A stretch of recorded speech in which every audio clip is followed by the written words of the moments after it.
Cabinet में minister जो है पीयूष गोयल साहब, उनको ये लगता है कि हिंदुस्तान के जो आम बाशिंदे हैं, यानी जो लगभग 140 करोड़ सबको ही समझ लीजिए, उनकी समझ कम है। वो दुनिया को एक ठीक है अपने लिमिटेड दायरे में देखते हैं। वो इनकी वो राजनीति जो ये करके आए हैं अमेरिका में, या जिस तरीके से प्रेजेंट करने की कोशिश कर रहे हैं, उसको हिंदुस्तान का आम नागरिक समझेगा नहीं और बेवकूफ बन जाएगा। इन्होंने एक ऐसे दस्तावेज को प्रेजेंट कर दिया है इंटर्म शब्द, अंतरिम शब्द लगा करके, क्योंकि अल्टीमेटली वही परिणति सामने आने वाली है। ये एक लिटमस टेस्ट कर रहे हैं कि हिंदुस्तान से रिएक्शन क्या आता है। आप इस बात को समझिए कि इस टैरिफ वॉर के चक्कर में हिंदुस्तान को बहुत घाटा उठाना पड़ा। हिंदुस्तान की एक मजबूत पोजीशन भी दुनिया ने देखी, लेकिन अब ये जो करके आए हैं उसका नुमाइश जो है वो सबके सामने है। हम इस पे विश्लेषण करते हैं। नमस्कार, नाम मेरा नीरज पारेख, आप सभी के साथ जुड़ चुका हूं। आप मेरे साथ हैं नीरज पारेख ऑफिशियल पे। तो शुरुआत करते हैं बिना कोई देरी के। यहाँ पे इन्होंने जो निर्णय लिया है, ये असंभव है कि बिना साहब की मर्जी के हुआ होगा। साहब की ये मर्जी है या साहब की मजबूरी है, वो समय इसको स्थापित करेगा। लेकिन इस बात को हमें दिलो दिमाग में बैठाना होगा कि देश में चल क्या रहा है, उसको सिर्फ एक चश्मे से देखना कि नहीं जी, यहां तो कुछ गलत हो ही नहीं सकता। यहां पे लिया गया निर्णय तो देश के हित में ही होगा।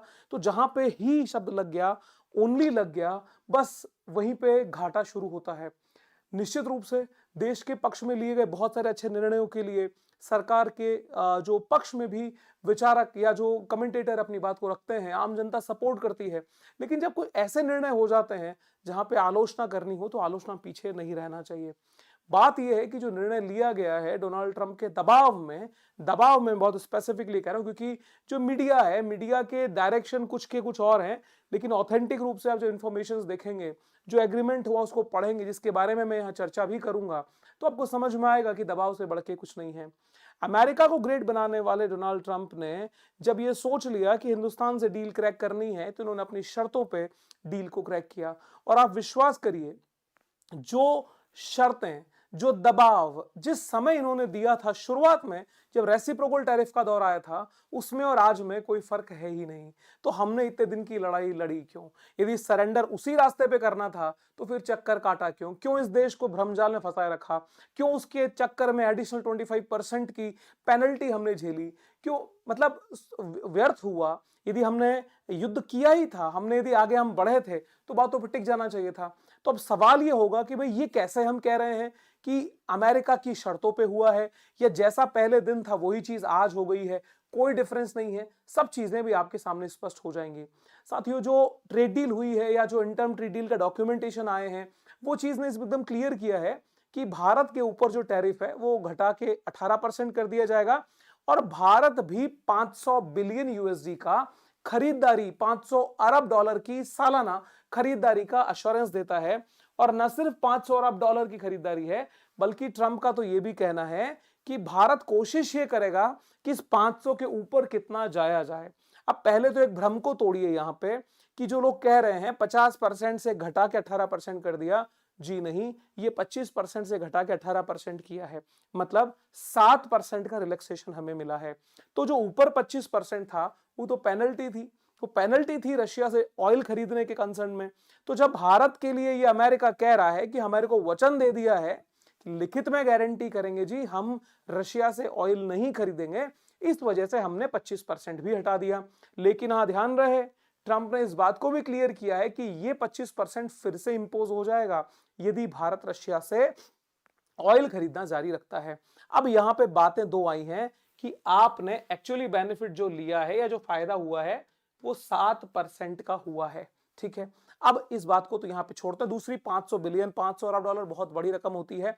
अब अमेरिका को जो चाहिए था वो इसने पा लिया। जरा एक बार पीयूष गोयल साहब का स्टेटमेंट देखिए, क्या कहते हैं। ये लिखते हैं कि हम सब जानते हैं, एक एक लाइन बहुत काम की है, गंभीर है। हम सब जानते हैं कि प्रधानमंत्री ने प्रेसिडेंट ट्रंप के साथ अपने, जो ये अपने शब्द है, अपने का मतलब है मोदी जी के, अपने दोस्ताना रिश्ते और करीबी रिश्तों के फायदा उठाते हुए अमेरिका के साथ एक ट्रेड डील फाइनल की है, जो हमारे सभी पड़ोसियों, सभी आसपास के देशों, हमारे साथ मुकाबला करने वाले सभी देशों की तुलना में भारत को मिली सबसे अच्छी डील है। ये सर एक बहुत बड़ा झूठ है। झूठ प्रमाणित होगा कहां, जब इन्होंने लिखा है। पहली चीज तो दोस्ती तो हम कह ही रहे थे कि ट्रंप और मोदी की दोस्ती बहुत, क्योंकि 2014 के बाद से पूरी तरह से इंक्लाइन हमने कर लिया था।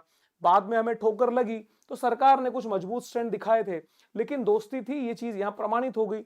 दूसरी बात ये है, ये कह रहे हैं कि इससे बेहतर डील हमारे आसपास के देशों में नहीं मिली। पीयूष गोयल साहब, थोड़ी शर्म करिए, झूठ मत बोलिए, देश को बेवकूफ मत बनाइए, सरकार की छवि धूमिल मत करिए। देश जो है आपसे बहुत बड़ा है, आप देश के सामने कुछ भी नहीं है, आप देश के सेवक हैं। आपकी सत्ता गई, आपको कोई पूछेगा भी नहीं, और काला कलंक लेके घूमोगे इस देश के अंदर, ये भी याद रखिएगा। बिकॉज ये ट्रेड डील देश की अर्थव्यवस्था के साथ साथ में सबसे बड़ा देश के उस किसान को बर्बाद करेगी जो उस देश की रीढ़ बना हुआ है। जी हाँ, क्यों है उसके ऊपर भी हम बात करेंगे।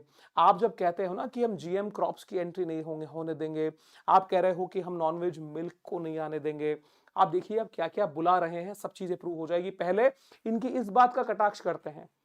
तो इतना तो सच है जो पहली लाइन में कहा कि ट्रंप और मोदी की दोस्ती का फायदा हुआ, किसे हुआ देखिए, और क्या भारत के आसपास के देशों में सबसे ज्यादा फायदे में हम हैं, थोड़ा समझिए।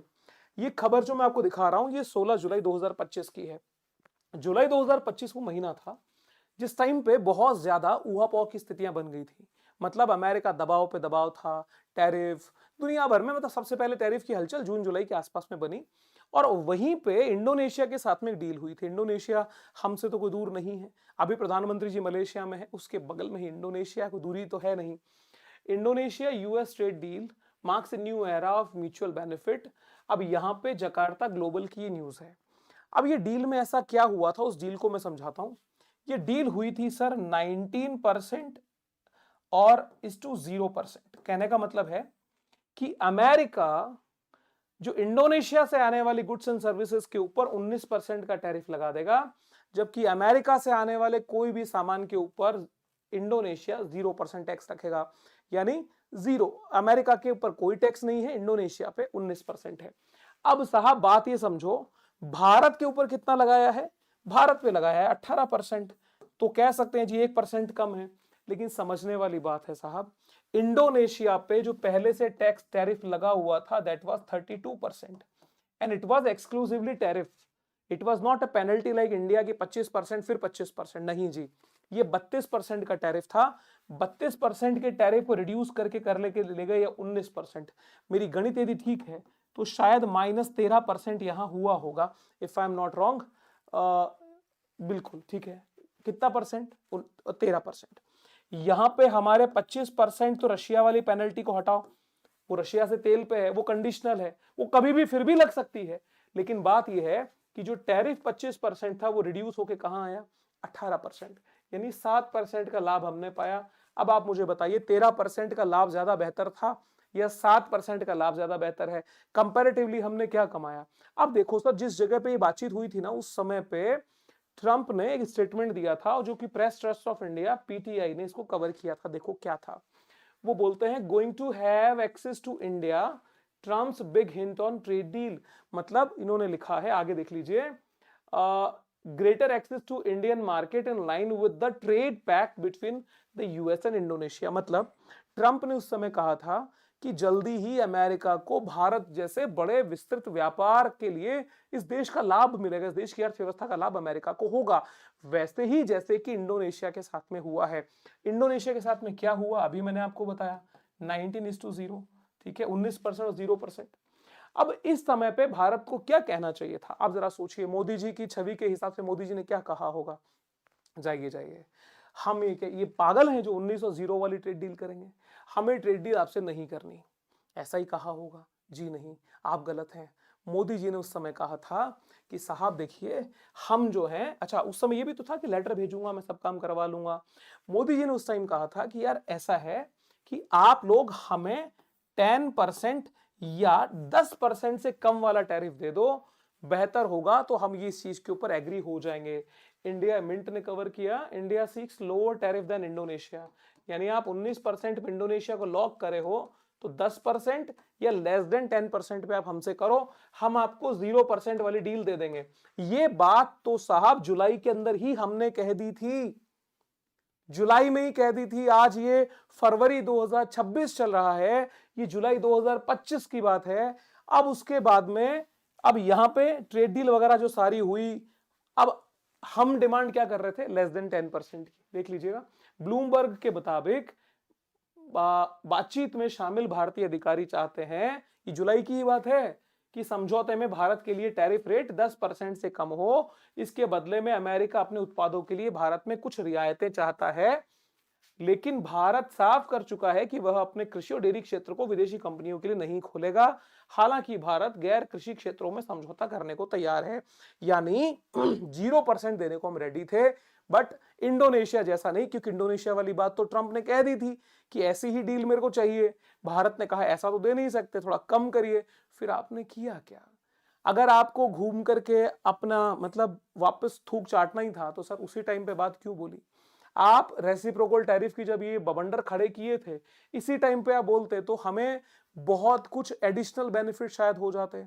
और एक तरफ अजीत डोभाल साहब की न्यूज ये आती है कि किसने कवर किया, रॉयटर्स ने कवर किया इसको यूएस में, कि अजीत डोभाल ने मार्को रूबियो जो कि स्टेट सेक्रेटरी है यूएस के, उनके साथ में बातचीत करके इस बात को स्पष्ट किया कि देखो, एक तो आप थोड़ी बदतमीजी कम करो, भारत के खिलाफ बयानबाजी कम करो, भारत जो है वो ट्रेड डील कर लेंगे, लेकिन थोड़ा सेटल तरीके से चीजें होंगी। इस बात को, ये जो भारत के लिए एक विशेष मौका हो सकता था कि ठीक है भारत अपना विषय रख रहा है, उस बात को नकारा गया है। मिनिस्ट्री ऑफ माफ कीजिएगा, जो हमारे विदेश मंत्रालय के प्रवक्ता रहे रणधीर जायसवाल साहब ने आए और कहा कि नहीं जी ऐसा कुछ नहीं है, सब ब्लफ है, बकवास है। बकवास है तो सच्चाई ये है कि हमने हमारी नाक जो है इनके पैरों में ला करके रख दी। आपको जब वही चीजें करनी थी, समय लेने की आवश्यकता थी नहीं। तो 19% से घट के 1%, 18% हम लेके खुश हैं, और ये कहते हैं कि हमारे आसपास में भी ऐसा कोई नहीं जिसने इतनी अच्छी डील ले ली होगी। अब आप आइए सर, तो उस समय पे जो ये माहौल बन रहे थे कि America versus India, Trump versus Modi, क्या ये सब बेकार चीजें थी? ये क्यों दिखावा किया गया? और या फिर जो अभी वर्तमान में चर्चा कुछ और चल रही है, कोई फाइल है, क्या वो दबाव है? विश्वास तो सर मुझे तो नहीं होता, लेकिन ये सब देख करके लगता है कि कुछ भी हो सकता है। अब आइए सर, ये जो डील हुई है, टैरिफ को कैसे प्रेजेंट मीडिया कर रहा है, थोड़ा गौर कर लो। तो यहीं से सर जो हमारी प्रेस इंडेक्स में हमारी जो इतनी रैंकिंग नीचे गिरी पड़ी है ना, क्या टैरिफ 50% भारत पे कभी था? Was it 50% tariff? टेक्निकली आप किसी बच्चे को समझाने के लिए कह सकते हो 50% tariff, but actually it was 50% का टोटल जो चल रहा था। Out of these 25% was tariff and 25% was penalty. ठीक है, अब 25 से कोई सोचेगा जी 50 से घट के 18% हुआ है, क्या बात है। ब्राजील पे है 50%, वो टैरिफ है। हम 25% से घट के आए 18 पे। अब निर्यात के लाभ कहां कहां होंगे, ये सब चीजें दिखाई गई हैं, लेकिन इसका घाटा क्या होगा वो इन 3 बिंदुओं में समझिए। वीडियो थोड़ा सा बड़ा हो सकता है, उसके लिए मैं अग्रिम माफी चाह रहा हूं, लेकिन ये वीडियो के अंदर चीजें आपको पूरी गहनता के साथ में डिस्कशन करते हुए मैं दे दूंगा। पहली चीज है, नॉन टैरिफ बाधाओं को दूर करेंगे दोनों देश। नॉन टैरिफ क्या है? भाई टैरिफ के अलावा बहुत सारी चीजें हैं, परमिशंस होती हैं, टेस्टिंग्स होती हैं। तो भारत ने अपने मार्केट को इस तरह से बनाया है अब तक के इतिहास में कि भाई भारत में एकाएक कोई चीज की एंट्री इतनी सहज नहीं है। तो जो हमारे लोकल प्लेयर्स हैं उनको प्रिकॉशन देने के लिए, उनका बचाव करने के लिए, क्योंकि हम उतनी सब्सिडी या उस तरह के तरीके का economic support, financial support India नहीं देता जितना वेस्टर्न वर्ल्ड या बाकी दुनिया के और देश देते हैं। तो उनके प्रोडक्ट हमें बीट करें, उनको रोकने के लिए कुछ माध्यम बनाए जाते हैं, कुछ ऐसे हर्डल बनाए जाते हैं जो ऑफिशियली अनऑफिशियली भारत के अपने लोकल मैन्युफैक्चरर, सर्विस प्रोवाइडर को बचाते हैं। अब साहब धीरे धीरे उनको भी दूर करेंगे। चलिए, सुनने में अच्छा लगता, हो सकता है भारत को लाभ हो। दूसरा पॉइंट है, अमेरिकी स्टैंडर्ड्स और टेस्टिंग को मान्यता देने पे काम करेगा भारत। इनकी मती मारी इस बात में गई है। आप देखिए, मेडिकल के इक्विपमेंट्स या मेडिकल की जो भी और चीजें हैं, फिर वो चाहे दवाइयां ही क्यों ना हो, उनकी टेस्टिंग के स्टैंडर्ड्स इंडिया में कंपैरेटिवली काफी हाई हैं। दूसरी चीज, इसके अलावा क्रॉप्स, इसके अलावा एफएसएसएआई के जो हमारे रूल्स एंड रेगुलेशंस हैं, वो लगभग दुनिया के सबसे टफ हम कह सकते हैं, या जो बहुत स्ट्रिक्ट रूल कह सकते हैं। भले वो ऑन ग्राउंड कितने अप्लाई होते हैं वो तो खैर दुनिया जानती है, लेकिन नियम कठोर हैं। अब हम क्या कर रहे हैं, अमेरिका के प्रोडक्ट्स को और अच्छे से एंट्री दे दें, तो जो वहां टेस्ट अगर हो गया, अमेरिकी गवर्नमेंट ने अगर उसके टेस्ट को अप्रूव कर दिया, इंडिया उसको बोलेगा जी आइए आप तो हमारे रिश्तेदार हैं, आपको तो रुकने का फर्क ही मतलब ही नहीं है, आपको हम दोबारा चेक नहीं करेंगे। यानी सिक्योरिटी चेक एक जगह हो गया, दूसरी जगह पे एंट्री फ्री है, आओ खेलो घूमो, कोई फिक्र नहीं है। दूसरा ज्यादा बड़ा खतरा है, तीसरा $500 का मूल्य का सामान खरीदेगा, ये तो मिनिमम है। अब आप सोचिए, आप जो उस बैलेंस ऑफ ट्रेड में लेके इकलौते 2-4 जगह तो आप जो है वो खुश रहते हैं जी, एक यूएस के साथ ऐसा है जहां बैलेंस ऑफ ट्रेड हमारे पक्ष में है, यहां भी आप खो देंगे तो सर फिर बचेगा क्या। टॉप 10 में मेरी समझ ये कहती है शायद 1 या 2 ही पॉइंट ऐसे हैं ईयू और अमेरिका जहां पे अब हमारे पक्ष में व्यापार होता है। अब ये भी जाता हुआ दिख रहा है, खैर कोई बात नहीं। जो सबसे तनावपूर्ण बात है, क्योंकि हिंदुस्तान की आबादी में हम भले ही चौथी अर्थव्यवस्था होने का गर्व करते खड़े रहें, लेकिन एक आम आदमी की जिंदगी में मेडिकल का बहुत बड़ा रोल है।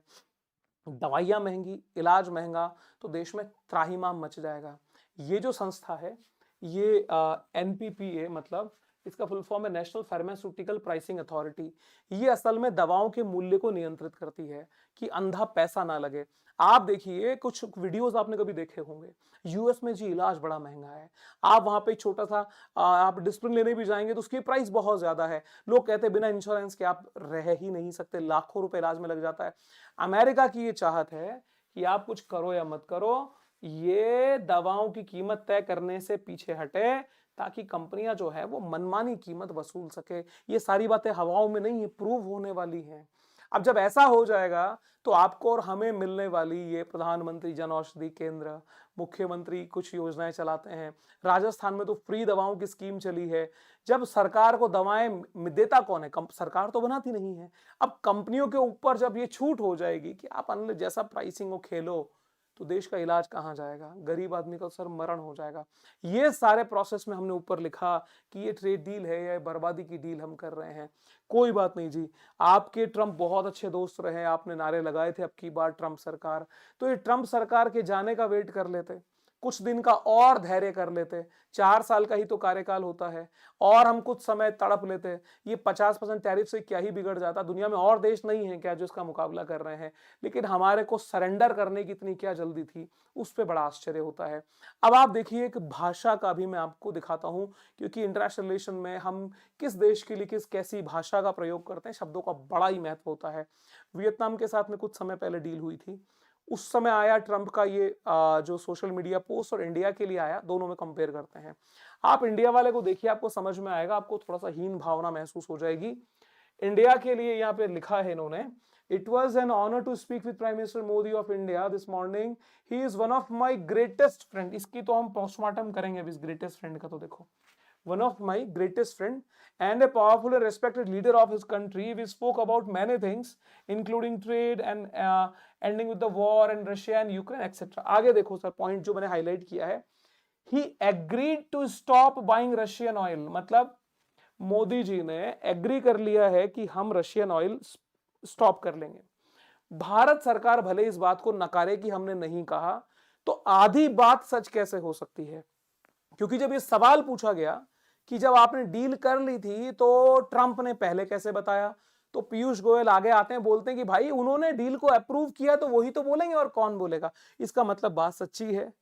अब यहां पे बात यह है कि यदि ये बात लिखी गई है तो इस बात में कुछ तो दम रहेगा मेरे दोस्त। ही एग्री टू स्टॉप, चलिए जी आगे देखो, आगे देखें, एज पर हिज रिक्वेस्ट, मतलब मोदी जी की रिक्वेस्ट पर। Next, the prime minister also committed to buy American, यानी भारत जो है वो अब अमेरिकन प्रोडक्ट्स पे ज्यादा फोकस करेगा। यहां पे कहीं ना कहीं हमारी रिक्वेस्ट भाव झलक रहा है। वियतनाम वाले केस के अंदर एकदम स्ट्रेट डिप्लोमेटिक और एकदम जिसको बोलते हैं जो सीधी सरल बात है वो यहां पे मेंशन की गई है। तो हमने कई जगह कॉम्प्रोमाइजेस किए हैं। अब साहब बात ये आती है कि ट्रंप ने जब ये कह दिया कि मैं रशियन ऑयल के लिए कन्विंस कर चुका हूं, मोदी ने प्रॉमिस कर लिया है कि रशियन ऑयल अब नहीं लिया जाएगा। अब जब ये खबर जब आई तो उसके ऊपर स्टेटमेंट आता है रशिया की तरफ से। दमित्री पेस्कोव जो कि प्रवक्ता हैं क्रेमलिन के, वो कहते हैं कि अभी तक ऑफिशियल ऐसी कोई खबर हमें मिली नहीं है, दूसरी बात, भारत को राइट है कि वो डाइवर्सिफाई करे अपनी चीजों को। तो क्या लगता है रशिया ये बोलेगा कि नहीं नहीं भारत को ऐसा नहीं करना चाहिए? अगर ट्रंप वहां होता और भारत रशिया के साथ में ऐसा करता तो ट्रंप जरूर कहता कि भारत को हम बख्शेंगे नहीं।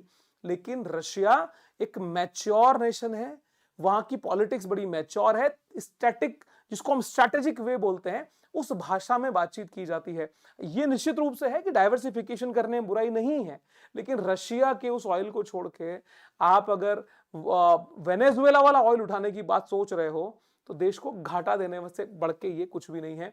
और सबसे बड़ी बात है, डिप्लोमेटिक फ्रंट पे एक अच्छे दोस्त को खोने की शुरुआत होगी। रशिया से ऑयल नहीं लेंगे, ये महाराज लूट के ले आए तेल, कहां का? ट्रंप, वेनेजुएला का। 50 मिलियन बैरल बहुत बड़ी मात्रा होती है। अब इसको ऑफर कर दिया इंडिया को, मीडिया में बड़ा भारी कवर हुआ। तो यहां पे आया कि US pitches Venezuelan oil to India as Russia imports fall, यानी जो है वो गिर गया है प्रोडक्शन, जो इंपोर्ट है वो घटा है। आप दिसंबर जनवरी फरवरी के आंकड़े आप उठाइए, अप्रैल तक तो ये 12 से 8 तक आने की तैयारी कर रहा है, यानी इंपोर्ट में कमी आई है, इसमें भी कोई शक नहीं है। लेकिन सर ये जो खबर है 5 जनवरी 2026 की, ये खबर एनडीटीवी वर्ल्ड में आती है कि hard oil versus light oil, ये क्या है? क्रूड ऑयल की क्वालिटी का फर्क है। जैसे गल्फ कंट्रीज से आने वाला ऑयल या रशिया से आने वाला ऑयल, उसकी जो क्वालिटी है वो लाइट ऑयल है। लाइट ऑयल है मतलब उसको रिफाइंड करना is comparatively easy and cheaper, सस्ता भी पड़ता है, आसानी से प्रोडक्ट भी उसमें वेरिएशन बनते हैं। जबकि जो हार्ड ऑयल होता है, हार्ड ऑयल को प्योरीफाई करना थोड़ा टिपिकल भी होता है, कॉस्टली भी होता है। तो वेनेजुएला से आने वाला तेल जो है that is of category of hard oil, मतलब उसकी जो क्वालिटी है वो इतनी अच्छी नहीं है जितना रशिया वाली ऑयल की है या गल्फ कंट्रीज वाले ऑयल की है। अब साहब देश क्या सोचेगा, किस दिशा में जाएगा, हमें वो सब निर्णय लेने पड़ेंगे। अब यहां पे मैंने खैर आपको बता दिया भारी तेल वाला काम क्या है। अब जनाब आपको पता होगा ट्रंप ने कुछ ही समय पहले चाबहार को लेके बवाल मचाया था, क्योंकि चाबहार पे हमारा भारी इन्वेस्टमेंट, चाबहार हमारे लिए स्ट्रेटेजिक लोकेशन। ये वीडियो जरूर देखिएगा, चाबहार पोर्ट पे कैसे कॉम्प्रोमाइज किया सरकार ने, उसके ऊपर मैंने यहाँ पे पॉइंट बना दिया है। अब साहब इस बात को सुने, इस जगह जब हमने कॉम्प्रोमाइज किया तो इसका घाटा कहां है? देखिए, चाबहार पोर्ट प्रोजेक्ट को झटका बजट में नहीं मिली, फूटी कौड़ी। ये जो बजट अभी निर्मला सीतारमन लेके आई हैं, एक भी रुपया नहीं दिया गया। आपको पता हर साल 100 करोड़ का बजट वहां मेंटेनेंस के लिए दिया जाता था, क्योंकि अमेरिकी सैंक्शंस के वेवर का लास्ट मंथ है मार्च 31, यानी 31 मार्च को खत्म है। 1 अप्रैल से वहां पे पूरी तरह से वो सैंक्शंस के अंतर्गत आ जाएगा। भारत चाहता तो उसको किसी और तरीके से डिप्लोमेटिक वे का सॉल्यूशन निकालता, लेकिन भारत ने कहा कि ठीक है छोड़ो यार, ये 120 मिलियन का क्या ही है, अपनी फाइल पैक करो और यहां से निकलते हैं। कितना बड़ा घाटा है, मैंने जो वीडियो बताया उसको जरूर देखिएगा, सारा हमने कवर कर लिया। तो कुल मिलाकर के अपने हर तरीके से अमेरिका ने हिंदुस्तान की लीडरशिप को अपने कब्जे में लिया है, अपने दबाव में लिया है, क्योंकि जिन जिन बातों के ऊपर हमने झगड़ा किया या जिन बातों के ऊपर हम एडामेंट हुए, जी नहीं देश पहले है, तो देश पहले है, आखिर में झुके तो हम, और हमने सारी चीजों को जो है वो सरेंडर ढंग से कर दिया। आप इन विचारक, इनके बारे में पहले भी मैं मेरी वीडियोस में बात कर चुका हूं। ये क्रिस्टोफर क्लैरी हैं। क्रिस्टोफर क्लैरी असिस्टेंट प्रोफेसर हैं पॉलिटिकल साइंस के, यूनिवर्सिटी ऑफ एल्बनी में, ठीक है। काफी इनके विचार जो हैं वो पॉलिटिकल साइंस में जो विद्यार्थी हैं वो समझते हैं। अब इस व्यक्ति ने जो स्टेटमेंट दिया वो काफी ऑथेंटिक हो जाता है। इन्होंने कहा था कि भाई देखिए, भारत के ऊपर पहले जो हमारी सरकारें आई हैं उन्होंने इतना प्रेशर कभी भारत पे नहीं दिया, और भारत के साथ में ठीक है सिंपल नेगोशिएशन की बात की है, लेकिन इसने तो टखने पे चोट मारी है सीधी और भारत को झुका दिया है। ये क्रिस्टोफर क्लैरी के स्टेटमेंट हैं। तो जब ये पढ़ा था मुझे लगा थोड़ा ठीक है, वो हो सकता है अमेरिका के पक्ष में बोल रहा हो, लेकिन अब तो ये सब चीजें प्रूव हो गई है। अब साहब ये दोस्ती क्या मुकाम इस देश को देगी, या ये, और हाँ इसमें जो विषय छूट रहा है वो खेती वाला, इसके ऊपर तो मैं आ ही रहा हूं जस्ट आपके सामने। अब इस दोस्ती के उस लाभ को मैं एक्सपोज करने जा रहा हूं। ये वीडियो का सबसे इंपॉर्टेंट पार्ट होने वाला है जो अब मैं शुरू कर रहा हूं। ये व्हाइट हाउस वॉशिंगटन की ऑफिशियल वेबसाइट पे जब हम गए तो वहां ऑफिशियल वेबसाइट के ऊपर लिखा है briefing statements United states and India joint statement 6 फरवरी 2026, ठीक है। भारत और अमेरिका के संयुक्त बयान जो है वो व्हाइट हाउस की वेबसाइट पे दिए हैं। कई सारे पॉइंट्स हैं, सब पॉइंट्स में से 2 पॉइंट ऐसे हैं जिनके ऊपर हमें विशेष ध्यान देना चाहिए। पहला लिखा है की terms and interim agreement between United States. इन की टर्म में क्या है, पहला ये लिखा है इंडिया विल एलिमिनेट यानी हटा देगा या रिड्यूस कम करेगा tariff on all US industrial goods and wide range of US food and agriculture product. अब यार किसे बेवकूफ बनाया गया ये बात बोल के कि फूड एंड एग्रीकल्चर प्रोडक्ट्स नहीं होंगे। आपने इतने लूप होल छोड़े हैं इस इंटरम एग्रीमेंट में, जैसा वही है कि उसका अपवाद कुछ ना कुछ निकलेगा। संविधान में होता है ना, ऐसा नहीं तो ऐसा, यदि ऐसा हो तो ऐसा। तो भैया ये मतलब जो जो शब्दावलियों का प्रयोग किया है उसमें इतने लूप होल हैं कि भारत को घाटा ही घाटा है। आप पढ़ लीजिए, वाइड रेंज का मतलब विस्तृत, बहुत सारी तरीके के ऑफ यूएस फूड, अमेरिका का भोजन और एग्रीकल्चर प्रोडक्ट्स इंक्लूडिंग क्या है सर, आपके डीडीजीएस जो डिस्टलाइज्ड ग्रेन्स होते हैं, अनाज होते हैं, रेड सॉर्गम है, एनिमल फीड है। अब ये एनिमल फीड क्या है, एनिमल फीड किससे बनेगा जी, एनिमल फीड बनेगा सोयाबीन से, एनिमल फीड बनेगा गेहूं से, एनिमल फीड बनेगा मक्का से। मेजरली ये तीन चीजें यूज होती हैं। ये तीन चीजें जब भारत में, जो भारत के अंदर जो बन रहा है एनिमल फीड, वो किस पे बन रहा है, इन्हीं तीन चीजों से। तो भारत का जो एनिमल फीड प्रोड्यूसर है वो उस प्रोडक्ट को वो कहां बेचेगा, क्योंकि मैं जनरल कंपैरिजन कर रहा हूं। भारत में यदि 1 एकड़ में एक प्रोडक्ट पैदा हो रहा है, अमेरिकन टेक्नोलॉजी वहां पे लगभग 2.5x पैदा करती है। यानी अगर 1 बीघा के अंदर कोई कहे जी 10 क्विंटल प्रोडक्शन हुआ है, तो वहां पे 25 क्विंटल का प्रोडक्शन होता है। गवर्नमेंट के अंदर सब्सिडीज हैं, उन पैसे को के चक्कर में जो सस्ती रेट्स हैं उससे कौन भुगतेगा। क्या इस देश के अंदर एक नई ईस्ट इंडिया कंपनी हम बनाने जा रहे हैं, क्या इस देश को फिर से उपनिवेश बनाने की तैयारी हम कर रहे हैं। कारण यह है साहब कि जिस समय पे देश आजाद हुआ था उस समय देश में अनाज की कमी थी और उसी के लिए हमें दर दर भटकना पड़ा था। PL80 वाली जो स्कीम थी जिससे वो लाल गेहूं आया करता था, वो देने से जब अमेरिका ने मना किया, वो शास्त्री जी खड़े हुए थे और जय जवान जय किसान का नारा लगाया था। उस समय उस देश के किसान ने इस देश के भंडार भरे थे और हम फिर वही बर्बादी करने पे तुले हैं। सोचिए सर, ट्री नट्स जो अपने मेवा बादाम काजू उठाइए खाइए, fresh and processed fruits, fresh fruits भी और प्रोसेस्ड फ्रूट्स भी, जेली वगैरह बनती है प्रोसेस्ड फ्रूट्स में आते हैं, फ्रेश के अंदर तो फ्रूट्स आने ही हैं। तो क्या ये एग्रीकल्चर प्रोडक्ट नहीं है, क्या कश्मीर का सेब हिमाचल का सेब नहीं है।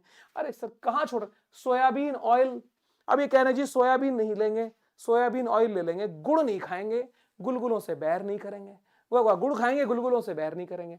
अब ये क्या ड्रामा है। सोयाबीन का क्या होगा, हिंदुस्तान में सोयाबीन उगेगा, उसका लोग सोयाबीन खाएंगे, ठीक है 1% यूज, कुछ परसेंट उसका यूज होगा।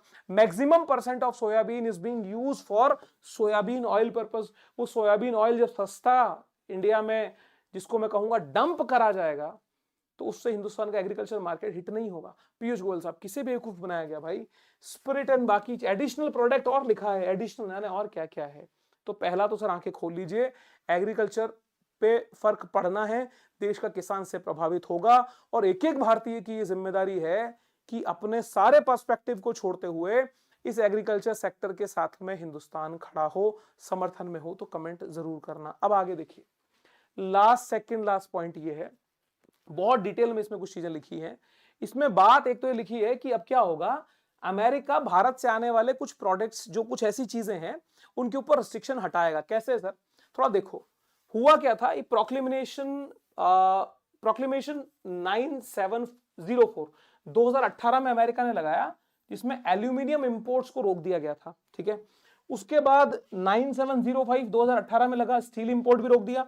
और आपको पता होगा प्रोक्लेमेशन आया था 1096 2025 में, इसका कॉपर इंपोर्ट्स भी रोक दिया।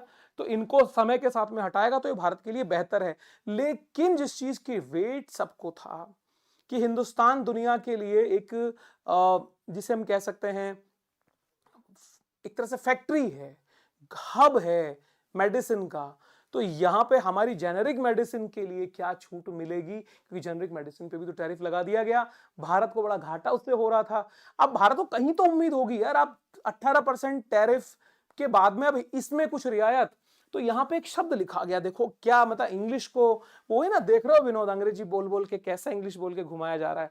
तो पढ़ लीजिए सर, हम इसको खोल के रखते हैं क्या लिखा है। Contingent on the findings of US section 232।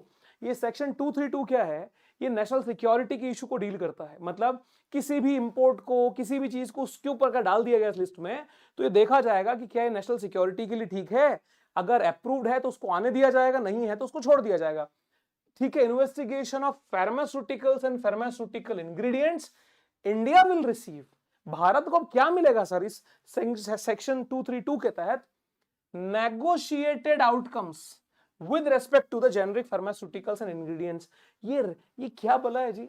Negotiated outcomes मतलब सोच समझ के बताएंगे।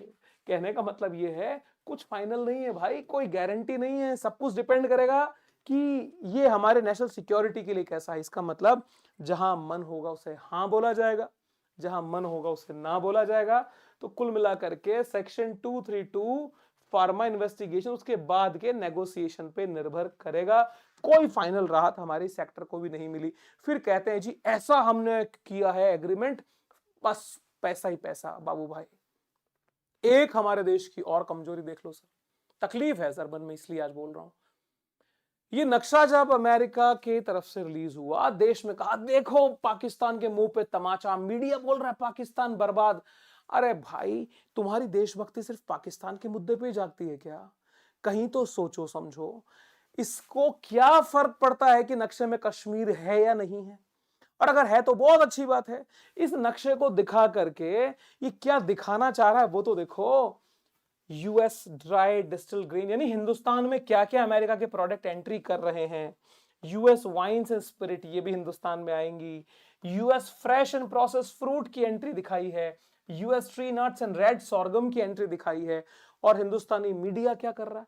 देखो जी, ऐसा नक्शा दिया है कि क्या कहना सर, दिल जीत लिया। वाह जी वाह। मतलब बिके भी तो कौड़ियों में बिके, मतलब गजब। सब तरफ खत्म इस एक नक्शे के पीछे। अरे भाई, इतना पेट्रियोटिज्म अगर सुहाता है तो 39,500 किलोमीटर जो स्क्वायर किलोमीटर हमारा चाइना रोका, सीओके पे बात क्यों नहीं करते हैं भाई? ऐसा नहीं है कि इस चीज की खुशी नहीं है, पाकिस्तान से कोई लगाव लिए नहीं बैठे, लेकिन हम खुश किस चीज से हुए? हीरे की तलाश थी, कांच मिला, नाचने लगे। इस चीज से हमारी देशभक्ति जगाई गई और मुद्दे में दिखाया गया देखो जी ये हमारा अचीवमेंट है। वाह भाई वाह। तब ये साहब ने क्या कहा देखो। पीएम मोदी मेरे बहुत अच्छे दोस्त, अपने देश के एक मजबूत और सम्मानित नेता हैं। हम दोनों ऐसे लोग हैं, हम दोनों अलग नहीं मानोगे दोनों को, हाँ हम दोनों ऐसे लोग हैं जो काम करके दिखाते हैं। यह बात ज्यादातर लोगों के बारे में नहीं कही जा सकती। अब साहब इस दोस्ती को नमस्कार। इसी दोस्ती के ऊपर प्रश्न चिन्ह उठाया था रशिया ने। जो बाबुश्किन, जो रशिया के स्पेशल एनवॉय थे, उन्होंने एक प्रेस कॉन्फ्रेंस की थी और बोला था कि यार जब तुम बार बार बोलते हो is a very good friend of mine, तो रशिया ने बोला था कि friends don't behave like that. Russian diplomat Babushkin on US sanctions against India. अगस्त 2025 की बात है, क्योंकि जुलाई के अंदर तो बातें चली रही थी ट्रेड डील वगैरह कर लो, अगस्त में सैंक्शंस लगा दिए, टैरिफ लगा दिए। तो भाई दोस्तों में ये सब नहीं होता, ये बना। पर अब ये कैसी दोस्ती है ये तो भगवान जाने, लेकिन कुल मिला करके भारत का ये कदम रशिया और चीन को और करीब लाएगा। इस सेक्शन में, हमारे पूरे इस एरिया में चाइना की पोजीशन में मजबूती आना तय है। चाहे फिर वो ईरान क्यों ना हो, चाहे फिर वो बांग्लादेश क्यों ना हो, चाहे पड़ोसी पाकिस्तान क्यों ना हो, या चाइना और रशिया के रिलेशन क्यों ना हो। हमारी बेहतरी उसी स्थिति में होती जब अमेरिका के साथ में कुछ सीमित दायरे में रह के, हमारे पक्ष में रह के, या तो समझौता नहीं करते या करते तो देश का हित पहले देखा जाता। अब देश का हित यहाँ कितना है कितना नहीं, क्या आगे निकल के आएगा, फाइनल ड्राफ्ट कैसा बनेगा, बहुत चीजें मुद्दा डिपेंड करेंगी। पर आप ये बताइए कि ये सारी बातें क्या इस दिशा में नहीं जाती हैं कि ट्रेड एग्रीमेंट कम और एक बर्बादी का डॉक्यूमेंट ज्यादा है? क्योंकि इस देश की पूरी अर्थव्यवस्था को ये हिला करके रख देगा। और सेंसेक्स ने कोई बहुत खास वेलकम नहीं किया है इसका, ये भी इसका एक प्रमाण है। साथियों, फिर किसी और वीडियो में आप लोगों से फिर मुलाकात करूंगा। बीच में हमारा थोड़ा सा गैप हो गया, मेरे हेल्थ इश्यूज है, मेरी आवाज से भी शायद आपको लग रहा होगा। अब धीरे धीरे रिकवरी पे हूं, तो निश्चित रूप से कोशिश अच्छी रहेगी। आप सभी लोगों की बेस्ट विशेष आशीर्वाद मुझे कमेंट्स में मिल जाए तो बात ही कुछ और है। सब्सक्राइब जरूर कीजिएगा, क्योंकि यहाँ हम ना किसी के पक्ष में है ना किसी के विपक्ष में है। राष्ट्रहित प्रथम था, प्रथम है, प्रथम रहेगा। ट्रुथ, इनसाइट और इम्पैक्ट, ये 3 चीज़ों के लक्ष्य को लेकर के मैं बढ़ रहा हूँ। आप लोगों के आशीर्वाद की आकांक्षा रहेगी। Wish you very happy learning. जय हिंद, सी यू सून, बाय बाय।